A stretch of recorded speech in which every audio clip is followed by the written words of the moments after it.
அருமையான ஒரு நாள், வெற்றியின் நாள். இது தேவன் படைத்த நாள். இந்த நாளிலே உங்களை ஆசீர்வதிக்கிறேன் ஒரு அருமையான வார்த்தையினாலே. இந்த காலத்தில், அதுவும் பாவம், சாபம், வேதனை, கவலை, கண்ணீர் நிறைந்த நாட்களாயிருக்கிறது. பூமியில எங்கு பார்த்தாலும் தீமை நம்மை விரட்ட வருகிறது. ஆனாலும் நீங்கள் ரட்சிக்கப்பட்டதினாலே ரட்சிப்பு அதிசயத்தை உங்களுக்குள் செய்கிறது என்பதை இந்த நாளில் நீங்கள் உணர வேண்டும்.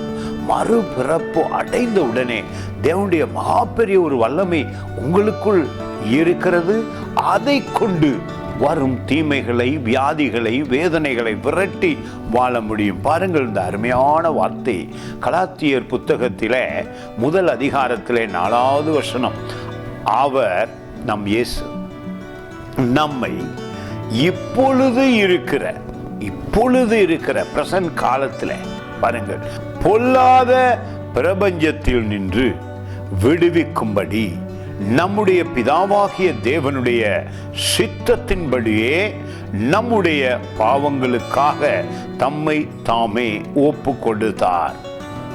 இப்பொழுது இருக்கிற இந்த பொல்லாத உலகத்தில், விசேஷமாக சத்துருவின் தந்திரங்கள், உங்கள் குடும்பத்திலே அவன் பல சேதங்களை கொண்டு வருவான்.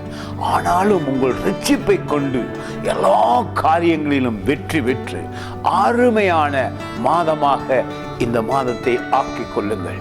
வருமானத்திலே, ஆசீர்வாதத்திலே, சுகத்திலே, பலத்திலே. காரணம், இந்த காலத்தில் இருக்கிற எல்லா துன்பங்களிலிருந்து தேவன் நம்மை விடுவித்தார். God bless you.